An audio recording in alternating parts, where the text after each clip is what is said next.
S클래스 박정철입니다.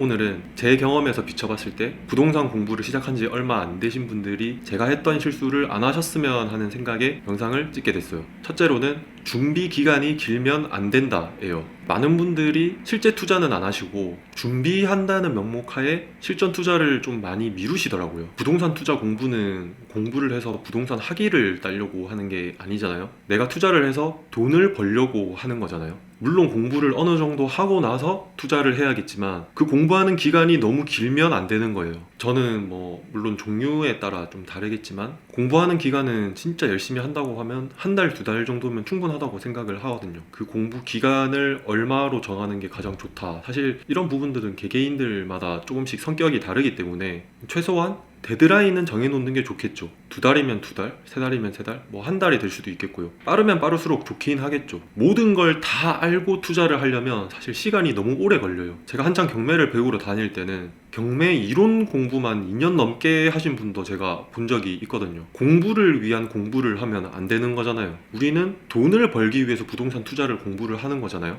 큰 실수를 하지 않을 정도, 그리고 투자에서 성적으로 따졌을 때 평균 이상만 될 정도면 저는 바로 투자를 하는 게 맞다고 생각을 하거든요. 저 같은 경우에는 투자를 하기 위해서 공부하는 기간이 4개월 정도 걸렸던 것 같아요. 제가 독학하는데 3개월 정도 걸렸었고, 그리고 학원 다니면서 한 달 정도 공부를 하고, 그리고 나서 제가 경매 투자를 시작을 했었거든요. 근데 좀 더 효율적인 방향으로 공부를 했으면 사실 한 달, 두 달 정도 공부를 하고 나서도 바로 투자를 할 수 있었을 것 같아요. 열심히 한다는 게 사실 되게 중요하잖아요. 하지만 그 열심히 한다는 게 무작정 열심히 하면 되는 게 아니고, 내가 지금 설정한 방향, 내가 이제 계획을 짜고 공부를 해 나가는 방향이 있을 거잖아요. 계획이 있을 거고, 그 방향이 효율적인 방향이고, 이게 이제 전제 조건이 되고, 이 효율적인 방향으로 열심히 해야 시너지가 극대화가 될 수 있는 거겠죠. 그렇기 때문에 내가 지금 설정한 이 방향이 가장 빠른 방향이 맞냐, 이게 효율적인 방향이 맞냐에 대해서 끊임없이 고찰을 하고 계속 수정을 해 나가면서 노력을 하셔야 되는 거예요. 그래야 투자 전에 공부하는 기간, 그러니까 준비하는 기간을 최소화할 수 있는 것 같아요. 두 번째는 다른 사람 말을 무조건 따르면 안 된다 예요. 모든 투자의 책임은 본인이 다 짊어져야 되는 거잖아요. 그 관점에서 봤을 때 본인의 확신 없이 뭔가에 투자를 하면 나중에 탈이 났을 때 다른 사람들을 원망을 하게 된단 말이에요. 그러니까 나한테 이게 좋다라고 추천을 했던 사람을 원망을 하게 된단 말이에요. 그렇게 되면 안 되는 거죠. 그리고 본인만의 그런 확신이나 논리 없이 투자를 계속 이어나가게 되면 실력이 늘어나는 속도가 굉장히 더딜 수밖에 없는 거거든요. 내가 나만의 논리를 갖고 계속 끊임없이 예상을 해 나가면서 투자를 해야 내가 예상한 게 맞던지 틀리던지 그거랑은 상관없이 시간이 지나면서 내가 생각했던 게 맞았구나 틀렸구나, 이게 내 경험치로 누적이 되면서 내 실력이 늘어날 수 있는 거거든요. 근데 본인의 논리가 없는 상태에서 남들이 그냥 이거 좋다 저거 좋다 하니까, 너도 나도 이렇게 집을 사러 다니니까 그냥 성급한 마음에 나 스스로 확신도 없이 뭔가를 샀다? 그거는 좀 아니라고 저는 생각을 하거든요. 다른 사람들의 말에 귀를 기울이는 건 좋아요. 하지만 다른 사람 말에 귀를 기울이는 거랑 무조건 내가 따라하는 거랑은 다른 개념인 거잖아요. 내가 생각하지 못했던 것들에 대해서 다른 사람들이 조언을 해주거나 추천을 해줄 수 있거든요. 그럼 귀 기울여 듣고 스스로 팩트 체크는 할 줄 알아야 되고, 스스로 검열을 할 줄 알아야 되고, 그 과정에서 본인의 확신을 가질 수 있으셔야 되는 거예요. 그 다른 사람이라는 게 주변에 있는 지인들, 그리고 직장 동료들, 더 나아가서는 본인이 이제 어떤 교육을 하게 됐다라고 했을 때 멘토라는 사람들이 될 수도 있겠죠.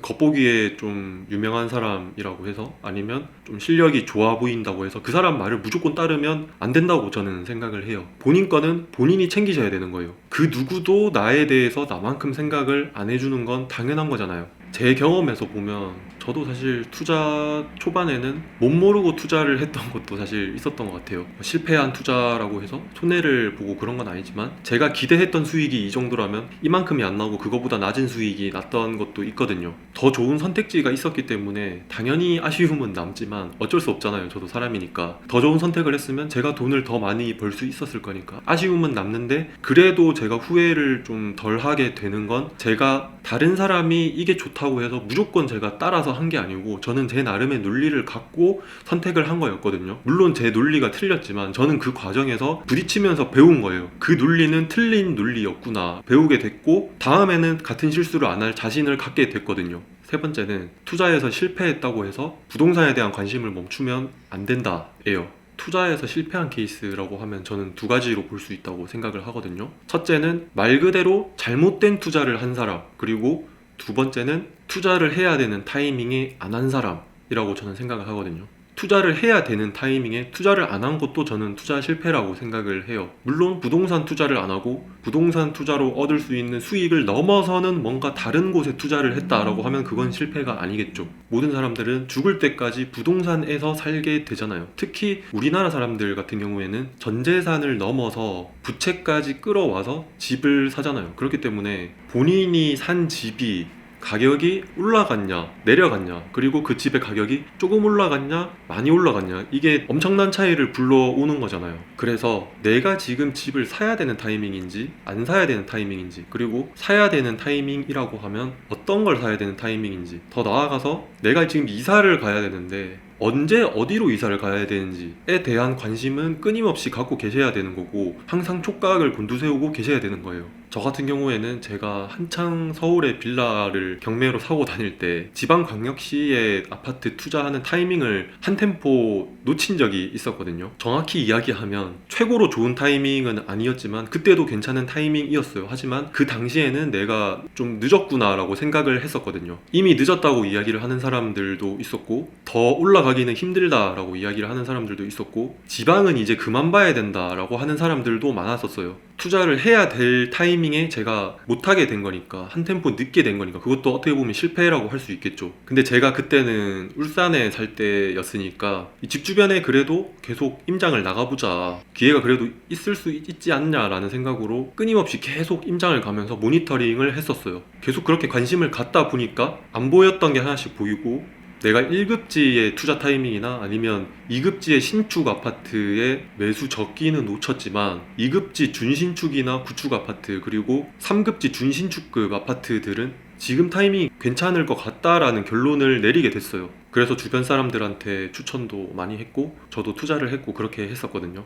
당연히 먼저 진입한 사람들보다는 제가 덜 벌겠지만, 저는 부동산 투자를 하는 데 있어서는 돈을 많이 벌고 적게 벌고도 물론 중요하지만 이 버는 것 자체에서 봤을 때 돈을 버냐 못 버냐, 이 차이가 저는 훨씬 크다고 생각을 하거든요. 그렇기 때문에 먼저 진입한 사람들보다는 제가 덜 벌겠지만 지금 들어가도 내가 충분히 만족할 만큼 돈을 벌 수 있을 것 같다라는 확신을 저는 해서 진입을 하게 됐던 거죠. 부동산 투자에서 실패를 하게 되면 사실 박탈감을 많이 가질 수밖에 없는 것 같아요. 내가 잘못된 선택을 해서 돈을 뭐 조금밖에 못 벌거나 아예 못 벌었는데 옆에 있는 누군가는 벌써 다른 좋은 선택을 해서 나보다 훨씬 돈을 많이 벌었기 때문에 갭이 벌써 많이 생겼다라고 생각을 하면서 박탈감을 많이 가질 수 있죠. 그리고 내가 사야 되는 타이밍에 안 샀어요. 그럼 거기서 또 박탈감이 되게 클 수 있잖아요. 근데 저는 어떻게 생각을 하냐면, 다 떠나서 과거는 이제 집어치우고 현재 시점에서 내가 가장 잘 될 수 있는 방향이 뭐냐, 이것만 생각을 하면 된다고 생각을 하거든요. 이전 영상에서도 제가 말씀드렸던 거긴 한데, 남들이 지금보다 가격이 더 쌀 때 선진입을 했다고 해서 그 억한 심정에 억울한 마음으로 실거주할 집을 사거나 아니면 투자 진입을 포기하는 건 저는 아니라고 생각을 해요. 멀지 않은 미래에 가격이 하락장으로 바뀔 것 같다라고 하면 당연히 안 사는 게 맞겠죠. 하지만 그게 아니고 아직 올라갈 여력이 충분히 남은 것 같다,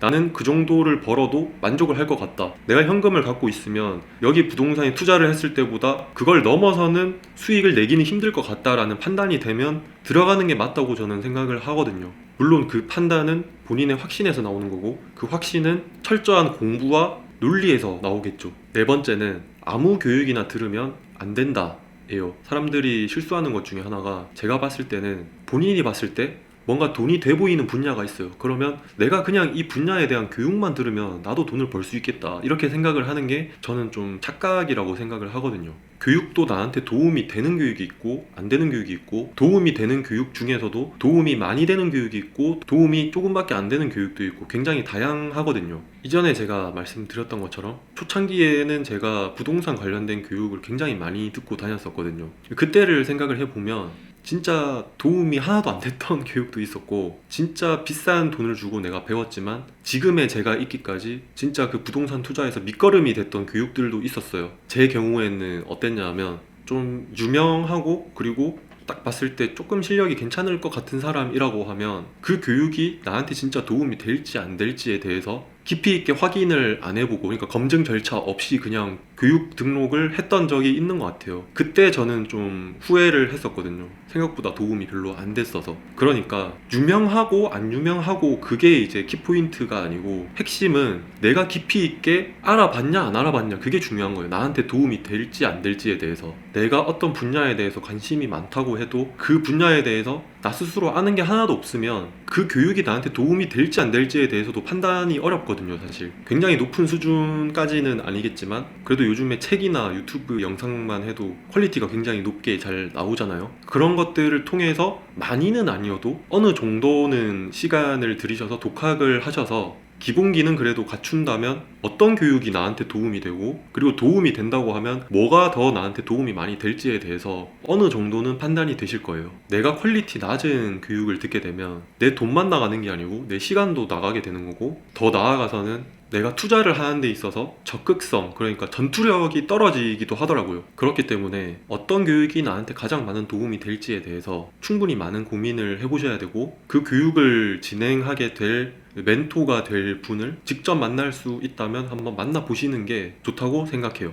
멘토가 될 분이 실력이 아무리 뛰어나다고 해도 나랑 성향이 또 안 맞을 수도 있거든요. 교육을 하게 되면 결국 멘토라는 분이 나를 이제 움직이게끔 이끌어야 되는 건데, 애초에 성향이 잘 안 맞게 되면 동기부여도 좀 잘 안 되게 되고, 공감대 형성이 잘 안 돼서 실행이 더디게 될 수도 있거든요. 정리를 하면, 독학을 어느 정도 하셔서 기본기를 갖추시고 나면 그 사람이 아는 게 어느 정도 수준인지가 어느 정도는 보인다. 그리고 영상을 통해서 보거나 아니면 더 정확한 건 멘토가 될 분을 직접 만나보면 나랑 성향이 맞을지 안 맞을지를 어느 정도 파악을 할 수 있다. 이렇게 볼 수 있을 것 같아요. 오늘은 제 경험에서 봤을 때 좀 아쉬웠던 부분들에 대해서, 여러분들은 이런 아쉬움들이 좀 덜 하셨으면 하는 마음에 영상을 찍게 됐어요. 제가 지금까지 말씀드렸던 내용들의 공감대 형성이 되셨다고 하면 저 같은 실수는 안 하실 수 있게 다시 한번 리마인드를 하시면 더 효율적으로 더 빨리 실력 향상을 하시고 더 좋은 방향으로 투자를 하시게 될 거예요. 그럼 영상 끝까지 봐주셔서 감사합니다.